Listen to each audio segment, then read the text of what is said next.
Atenção, emissoras do SBT, para o top de 5 segundos.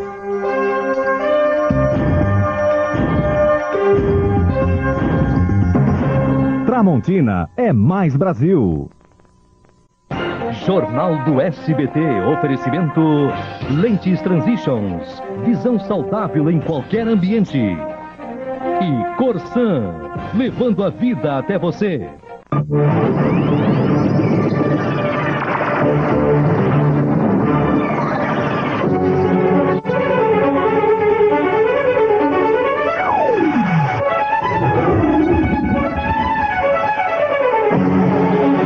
Diretamente do Centro de Televisão da Anhanguera, em São Paulo, Jornal do SBT, com Carlos Nascimento. Boa noite. Por que o governo paulista tem tanta dificuldade em convencer os cidadãos de que não negociou com criminosos o fim da onda de violência no estado?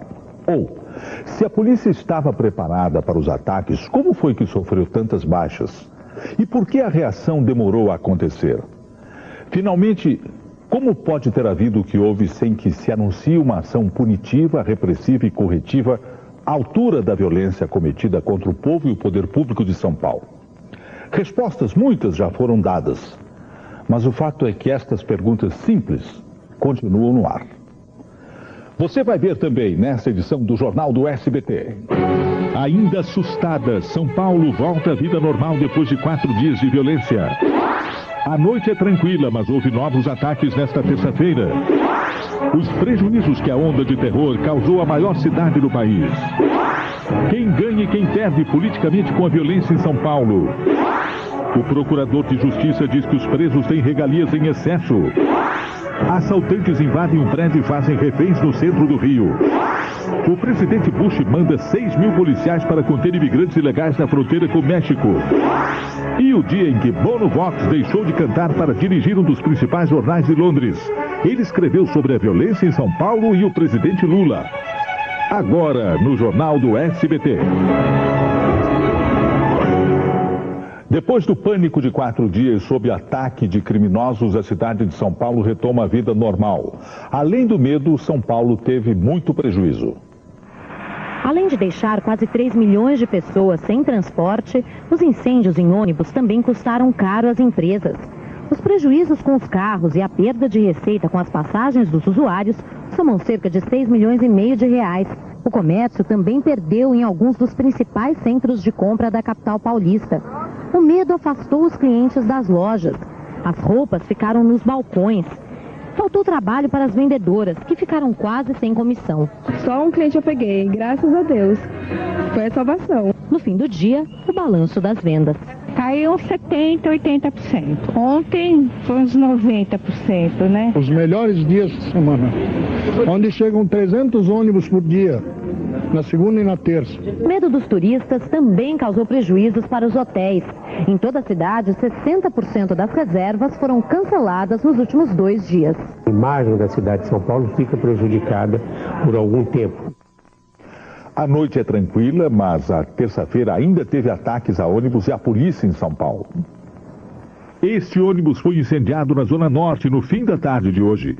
Ainda assustada com a violência, a cidade voltou a trabalhar. Por não ver a polícia nos lugares em que costumava estar, muita gente ficou com medo. Neste ponto da Avenida Paulista, por exemplo, o posto policial foi transferido. Tinha segura que tinha aqui, abaixo um bocado policial aqui. Agora ninguém vê mais nada na rua. Onde havia policiamento, os soldados pareciam tensos, de arma na mão. Algumas escolas ficaram fechadas. De madrugada, as ruas estavam vazias e houve novos ataques. Tiros contra postos de vigilância e casas de policiais. Do interior, mais ônibus foram incendiados. Na capital, 2 homens que estavam nesse táxi roubado carregado de dinamite foram mortos pela polícia. Mais 19 pessoas morreram de madrugada. Momentos antes de cessarem os ataques, autoridades policiais se reuniram com o preso apontado como o chefão do PCC. Marcola recebeu também a visita de uma advogada na prisão, mas o governo paulista insiste em negar que negociou com os criminosos. Representantes da polícia e da administração penitenciária se reuniram com Marcola neste presídio de segurança máxima no interior do estado. Acompanhado de uma advogada, o chefe do PCC, chamado pelos presos de Playboy, aceitou o cessar-fogo. 3 telefonemas para detentos de outras cadeias selaram a trégua. Os presídios voltaram ao normal durante a madrugada. Os atentados também pararam. O governo nega o acordo. Ele pediu algumas coisas. E eu mandei dizer, ninguém veio aqui negociar. Condenado a quase 40 anos de prisão, Marcola já se acostumou à rotina de presídios de segurança máxima. Nos longos períodos em que ficou isolado, leu diversos livros, como a coleção A Arte da Guerra. Ele é a ponta do iceberg, vamos dizer assim, porque existem outros junto com ele que também ajudam a montar esses esquemas. O PCC vive principalmente do tráfico de drogas e de armas. Quem comete um grande assalto tem de entregar uma parte do dinheiro à facção. Há 7 anos, este promotor chamou a atenção do governo paulista e da justiça para o surgimento da organização. Foi chamado de lunático. Diante da violência que ocorreu, eu preferia não ter tido razão. A comunicação é a principal arma do crime organizado. Quem ensinou as táticas de articulação foram os sequestradores do empresário Abílio Diniz, que ficaram presos no Carandiru. No final da década de 90, o telefone celular passou a ser a ponte entre os presos e os bandidos fora da cadeia. Eu considero o celular mais perigoso que uma arma. Depende do uso que se faça dele, não é? O secretário da Administração Penitenciária, Nagashi Furukawa, falou hoje sobre a instalação de 60 televisores para que os presos pudessem assistir aos Jogos da Copa do Mundo. Ele disse que concordou com a instalação dos aparelhos, mas não sabe quem comprou.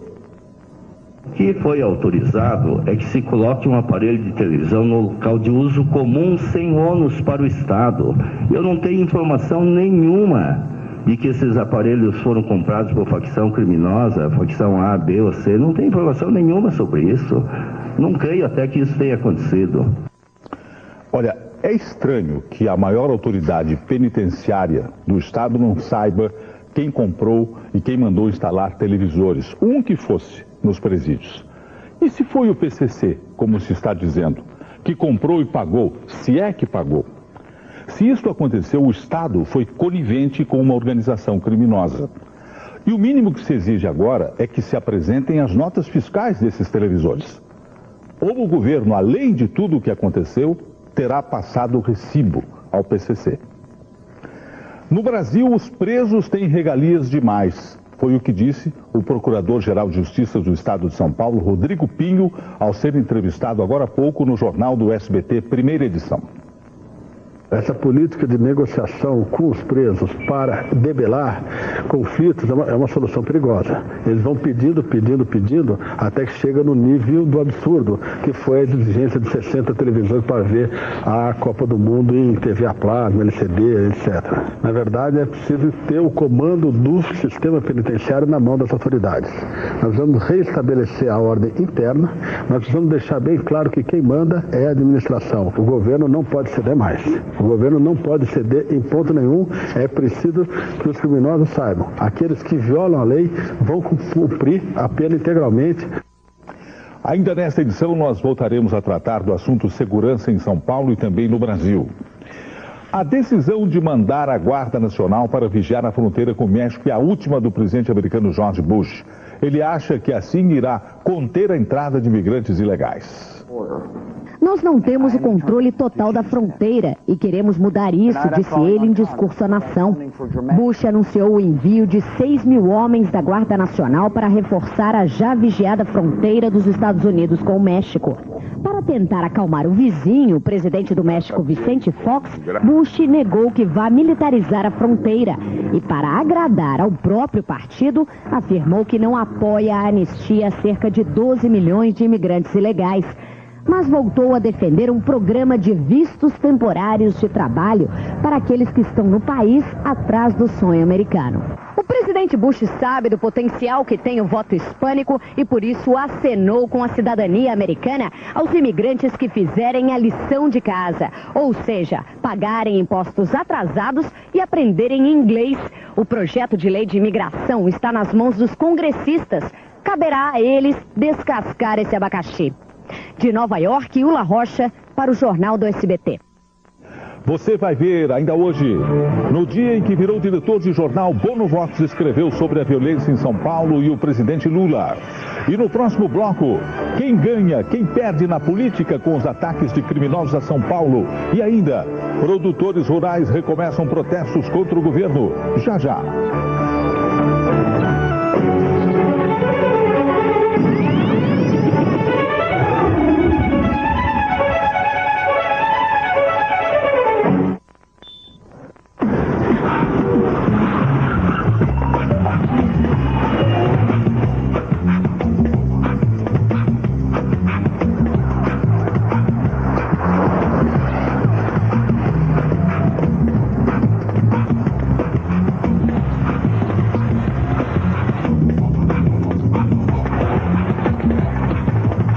Deixe a pessoa que você era para trás. New Civic Restart. E aí, seu Rogério? Pode completar. O de sempre? Manda! Ô, seu Rogério, que susto! Já sabe, né? Comemore pro resto da vida. É a promoção Brasil. Encha o tanque de orgulho. Passe num posto Petrobras, pegue o cupom e participe. Os 11 vencedores ganham combustível de graça pra sempre. E quem tem cartão Petrobras ainda pode ganhar um carro zerinho. Ô, seu Rogério! Petrobras, o desafio é a nossa energia. Reginaldo Rossi lança o primeiro DVD de sua carreira. Um grande show com todos os maiores sucessos do verdadeiro rei do brega. Você vai curtir e se emocionar. Reginaldo Rossi, em DVD e também em CD, para você cantar junto do início ao fim.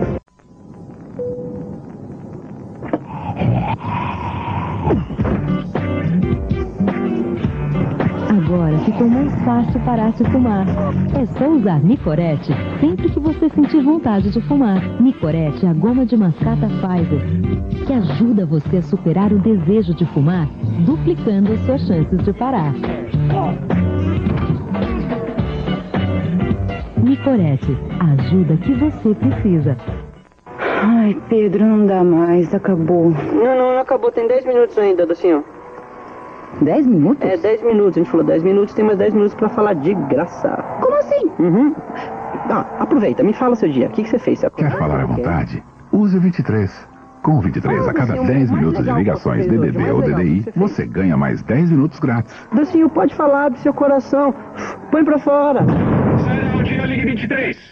Faz pra mim, cuti-cuti, só uma vez só.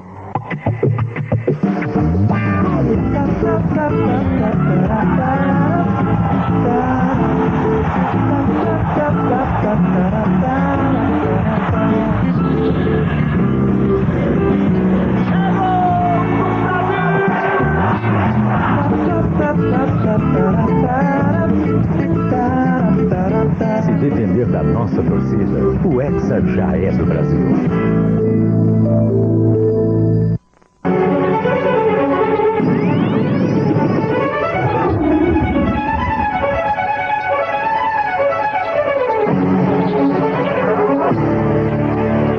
O Congresso Nacional pode aprovar ainda nesta quarta-feira um pacote de leis contra o crime organizado, no qual se inclui o aumento de 30 para 40 anos como tempo máximo de prisão.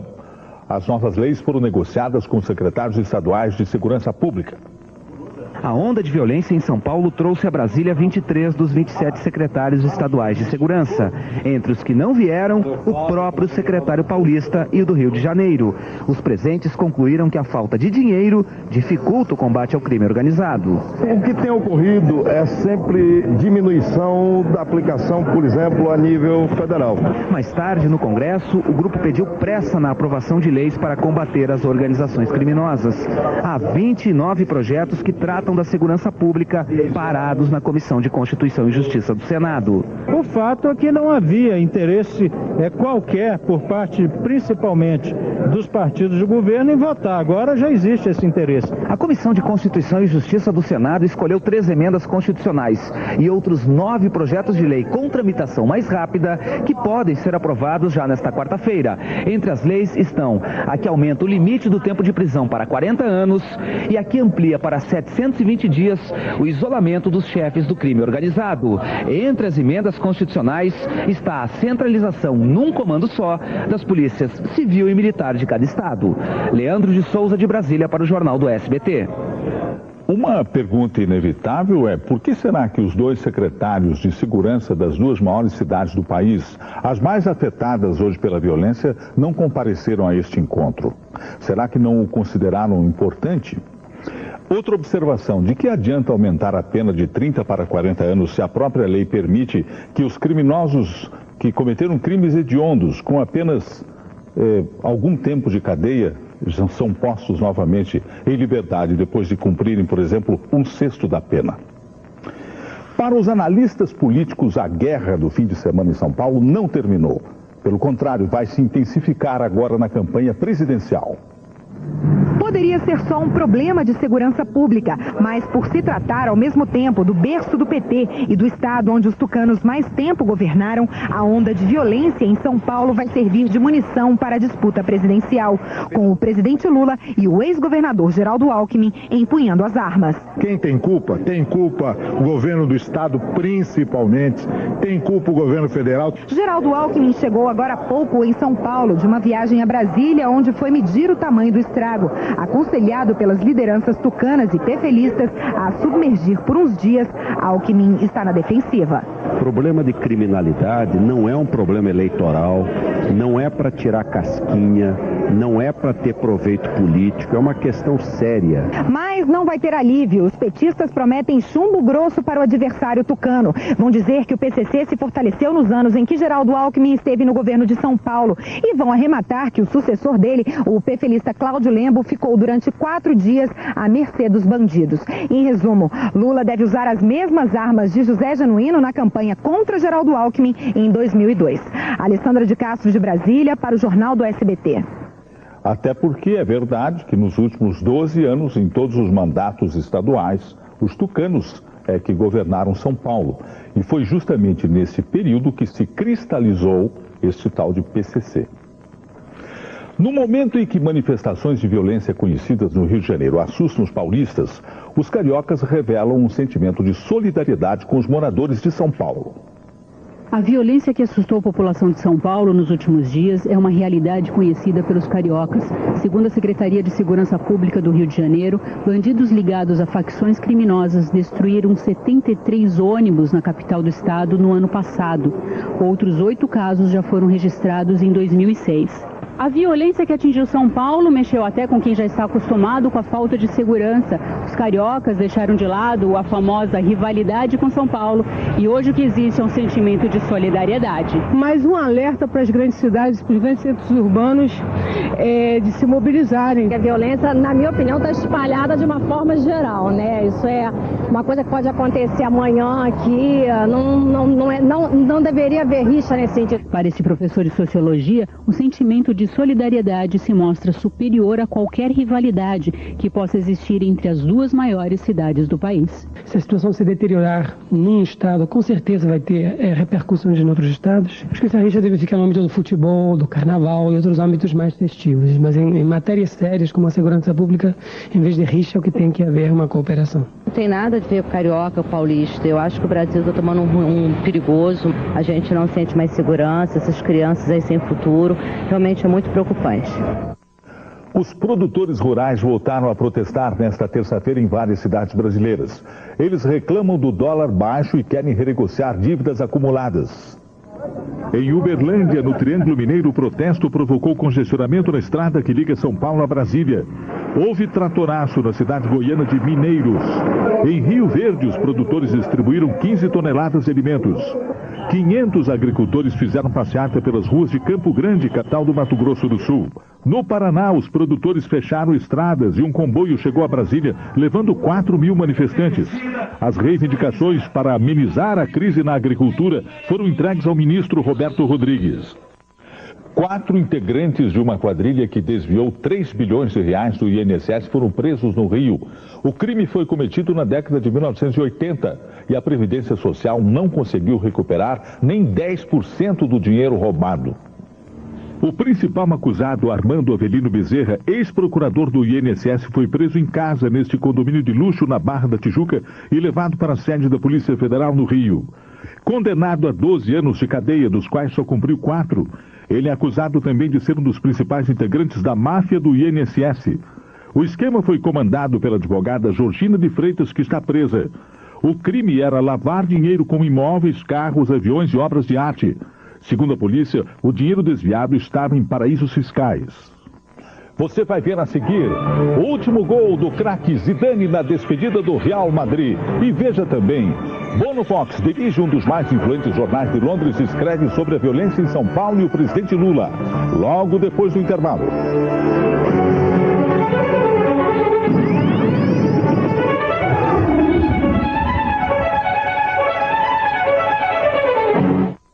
A bola vai rolar na Alemanha e o SBT vai mostrar tudo o que acontece na sede da Copa.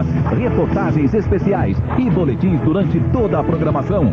Uma seleção de ouro vai trazer a melhor e mais completa informação sobre um dos maiores eventos esportivos do planeta.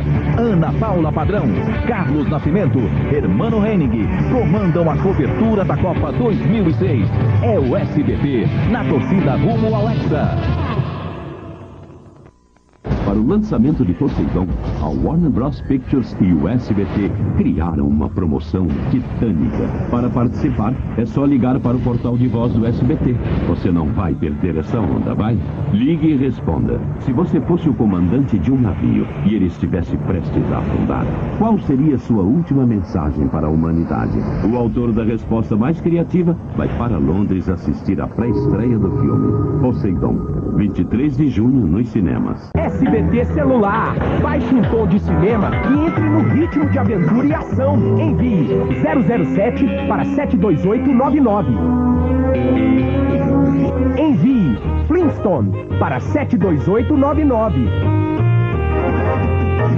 Envie Batman para 72899. Quer ver mais? Envie SBT para 72899. SBT Celular, com você a toda hora. Dessa cidade, o canto dessa cidade é meu. Pérola negra,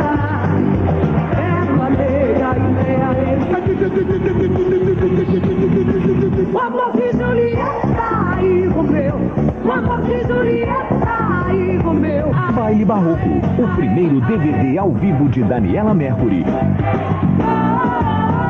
Sandro se tornou dependente ainda criança e jogou seu futuro ladeira abaixo.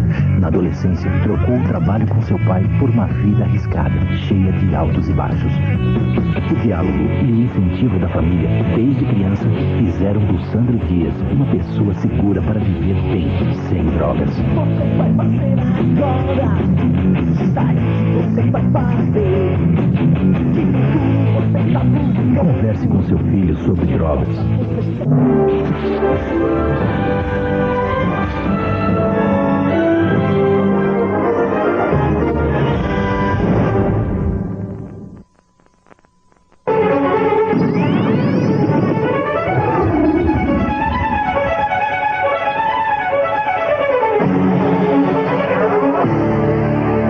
Uma mulher foi presa em Belém do Pará, acusada de aliciar adolescentes no estado para se prostituírem no interior de São Paulo.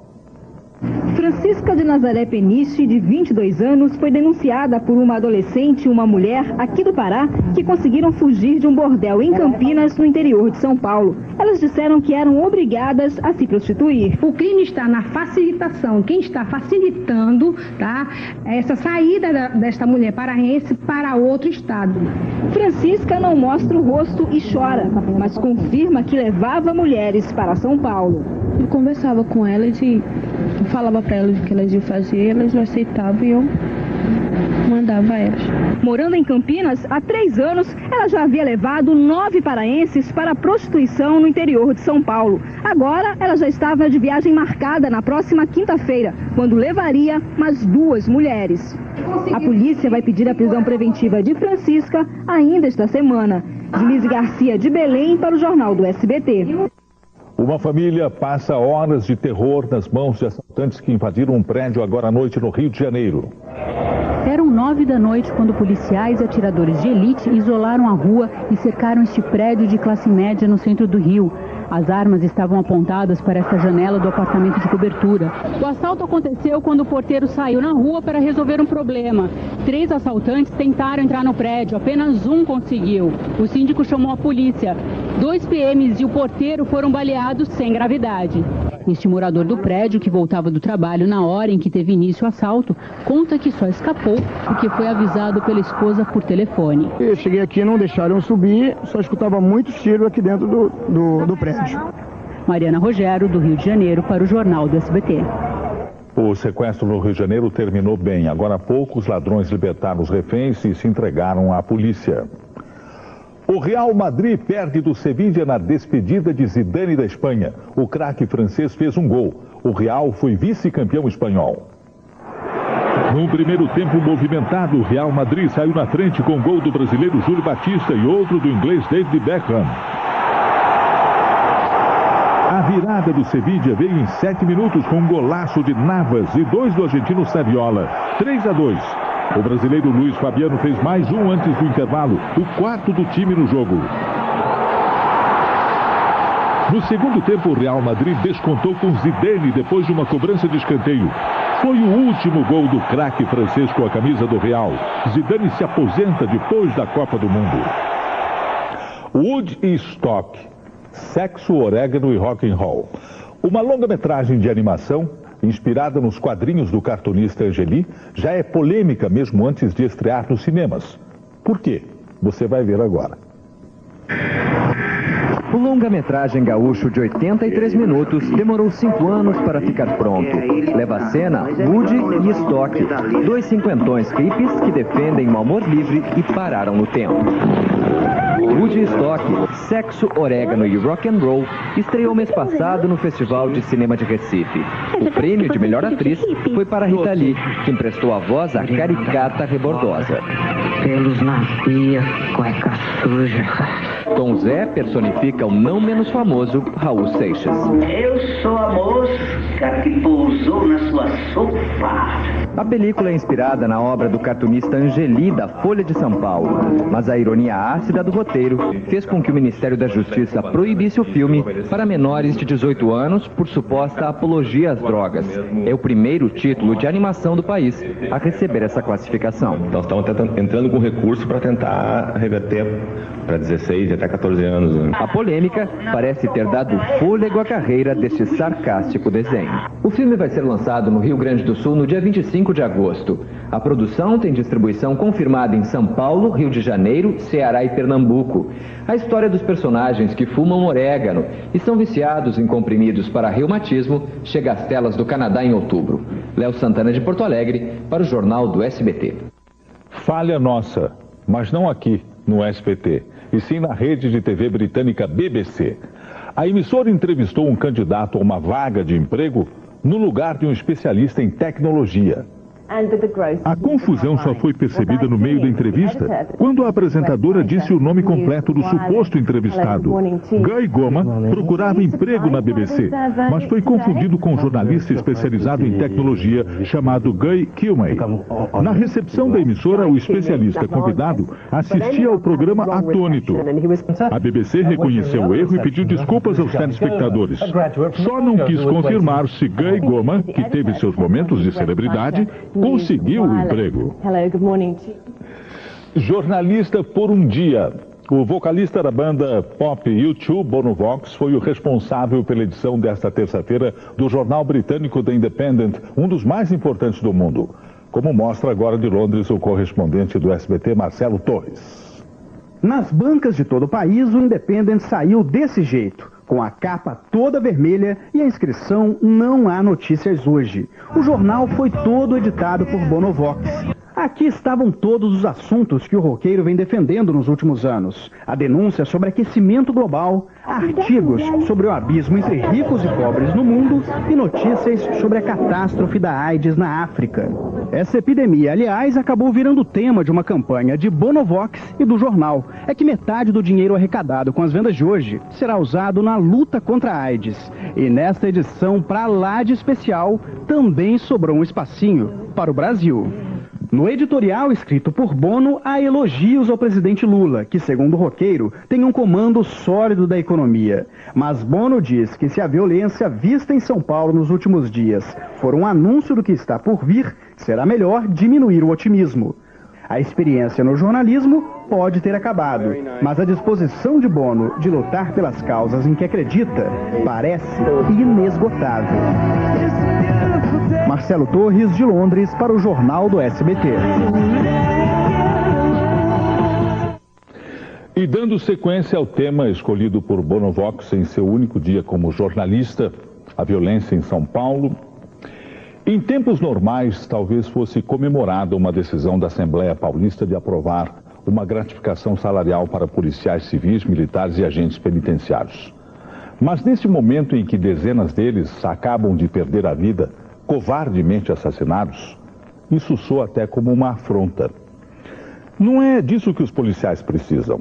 Seguramente eles querem um salário digno, mas além disso querem preparo, respeito, equipamento e uma polícia da qual possam se orgulhar. Eles e todos nós. Novas notícias logo mais às 6 horas com o Hermano Henning. Obrigado pela audiência, uma boa noite e até amanhã.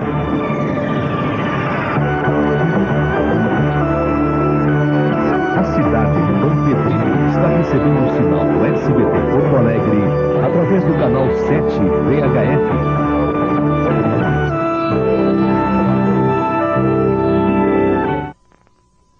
Jornal do SBT, oferecimento Lentes Transitions, visão saudável em qualquer ambiente. E Corsan, levando a vida até você.